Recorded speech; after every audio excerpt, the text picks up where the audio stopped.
目を覚ませ。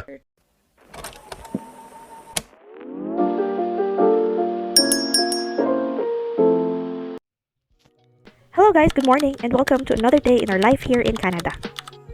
Today is the 4th Sunday of Advent at magsisimba po kami ngayong umaga, kaya samahan niyo po ako habang ginigising ko po itong batang makulit na siyang dahilan kung bakit masakit po yung aking lalamunan at hindi po dahil sa lamig ng panahon. Nag-start na din po mag-snow sa labas at malamig na din po yung hangin kaya pahirapan po kami sa pagising at ganito po kami araw-araw.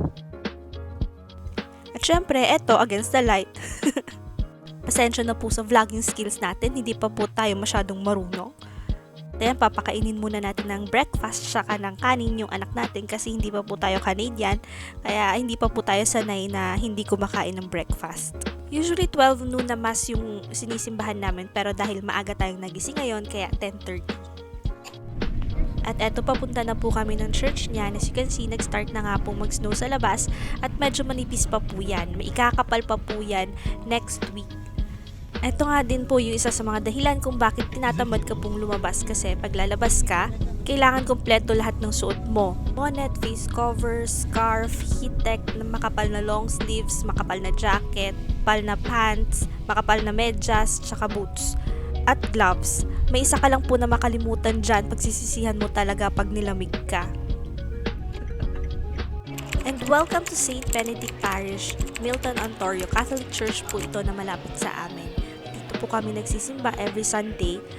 Ang galing po ng mga mass dito kasi parang solemn lang. And also, meron silang liturgy for kids. So, separate yung mga bata. At syempre, pagkatapos na misa, yung mga Filipino families nag-get together po kasi ito lang din ng time na kakapagkwentuhan sila sa mga kaibigan nila kasi busy din sila the whole week. At eto, pabalik na po kami sa kotse niyan. Nag-iisip kung saan pupunta, saan gagala kasi Sunday is family time at yan lang talaga na nakukumpleto yung buong pamilya. Sarili din sila activity Lalo na ngayon, for 1 papalapit yung hour Pasko, na parang yung mga Sunday bata school wala sa nang atin. pasok at yung iba wala na ding trabaho. Dahan-dahan din kami sa paglalakad dyan kasi madulas yung snow. Kailangan yung boots mo is design din talaga na pang snow kasi may mga spikes yung snow boots na hindi ka madudulas and waterproof siya. Pag yung boots mo hindi waterproof at nabasa siya, lalamigin ka talaga kasi papasukin ka ng lamig. At ayan yung asawa ko, chismoso, kakatapos lang namin magsimba, may chismis na agad.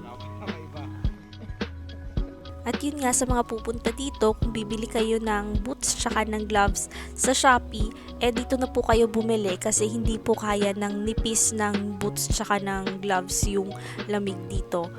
Huwag niyo po akong tularan na sa Shopee tsaka sa Uniqlo bumili ng boots tsaka gloves. Mas mabuting dito na kayo bumili kasi yung mga winter clothes nila is designed talaga for Canadian winter. Dahil kakailanganin nyo talaga ng snowproof na boots tsaka gloves. Kung presyo naman yung problema nyo, huwag kayong mag-alala dahil may mga thrift stores dito na halos kaparehas lang din yung presyo ng nasa Pilipinas. At eto, welcome to Square One Mall. Medyo matao lang ngayon kasi Christmas rush.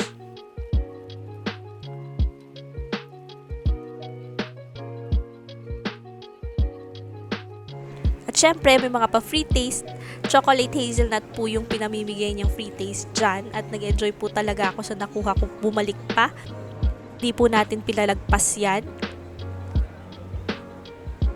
Ayan, nagala-gala lang po kami dyan. Ayan yung chocolate. Masarap siya. Halos lahat po ng mga malls ngayon dito sa Ontario ay may mga Christmas village na may naka-assign na Santa para sa picture taking ng mga bata. At syempre, hindi ka Pilipino kung hindi ka kakain sa Jollibee pagkatapos ng misa. So, eto, for today's video, Jollibee po kami. Tinry talaga namin kung kalasan ng Jollibee nila dito yung Jollibee natin sa Pilipinas. So, order kami ng Chicken Joy and burger at saka fries. Kalasa naman, hindi lang kapresyo. Medyo malaki yung chicken burger nila at chicken sandwich yung tawag nila doon. But when it comes to chicken joy with rice, kalasang-kalasa naman ang nasa Pilipinas. At ito pang isang nagustuhan ko dito, yung bakery nila may vending machine. Pwede kang bumili ng cake gamit yung vendo. Pero kailangan debit or credit card lang yung isa-swipe mo. Hindi sila tumatanggap ng cash. After mag-Jollibee, nag-grocery naman kami kasi wala na din kaming stock sa bahay. At eto, si Clyde, puro $1 yung hinahanap. Kung hindi $1, hindi yan papasok sa cart namin. Tipid tips from Tito Clyde! So, ayan, naghahanap siya ng juice. So, yan, $3. Doon kami kumuha sa $1.24. Sabi ng Tito Clyde niyo, puro bago din naman yung mga juice sa panlasa namin. Dito na kami sa tagwa $1.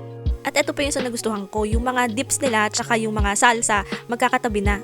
Hindi mo na kailangan pumunta sa ibang aisle. So, ikaw na talaga bahala mag-mix and match kung anong pasok sa panlasa mo. At dito naman tayo sa mga essentials sa kitchen. Yung mga onion, garlic, ayan, tag 97 cents lang, luya.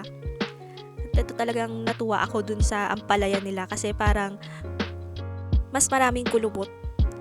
Ayan. And yung talong nila is pabilog. So, hindi ko pa sure kung kalasa pa rin ito yung talong natin dyan sa Pilipinas. Pero paano kaya nila tinutorta to? At kung bibili kayo ng grocery, lalo na para sa stocks nyo, pagkain nyo, huwag kayong magko-convert. Utang na loob, huwag kayong magko-convert at wala kayong mabibili. At fast forward, eto na nga yung mga pinagpala, pati yung anak ko, pinagpapala na din. Pero maswerte din ako sa mag-ama ko na to kasi kahit anong pagsubok sa buhay na hinaharap naming tatlo, hindi talaga sila nagre-reklamo. Sama-sama po lagi naming hinaharap yung mga problema at lagi kami humihingi ng tulong sa taas. At sa mga nangangarap din pumunta ng Canada, huwag kayong mawala ng pag-asa dahil kami, nangangarap lang din kami dati. At yan lang po for now. Thank you sa panonood. Thanks for watching. Bye!